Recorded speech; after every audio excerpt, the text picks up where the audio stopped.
I first became aware of Rod, I think somewhere in the 1970s. It was in Eau Claire, and I just started getting interested in co-ops and had come to a conference in Eau Claire, and there was a fellow up there, I believe, Glenn Anderson, and then this young guy with hair and a funny name that I thought nobody will ever be able to pronounce that name. He's going to have to change it. But as I found out later, it was Rod Nilsestuen, and he turned out to be a really key part of my life. His legacy will be that he worked for the common good, particularly in the areas of farmland preservation and conservation, and also in cooperative development and cooperative organization. Those will be the things from a professional standpoint that he'll long be remembered. Rod was a visionary. I think that might be the best way to describe him, that he saw things that he thought needed to be done, and he figured out ways to do them. Rod could dream.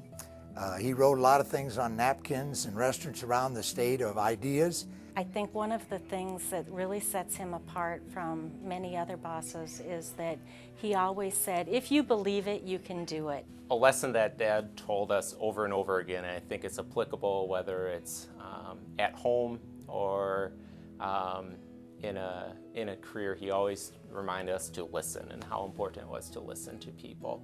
Rod was very strategic in the way he did things, but very natural in the way he carried them out. And that was always something that impressed me. My favorite Norwegian joke is, do you know why Norwegians have trouble telling jokes timing? That's golden, okay? If Rod were here tonight, he'd tell a few of those insufferable Norwegian stories, and we'd all grin, so he'd feel good. And then he would be very gracious and pleased with what is being done in his behalf. And then he would probably tell us all to get off our butts and go do something in behalf of the good rural people of Wisconsin. The other thing I think will be a lasting legacy is just how genuine he was with everybody, on how it didn't matter if you were the neighbor kid, if you were one of his sons, or if you were his nephew or niece. You always got the same Rod, you always got the same dad. He was a very honest and genuine individual. And I think those are all traits that he set a very high standard for all of us. And I think living up to that high standard and trying to be the best that we can be is his lasting legacy.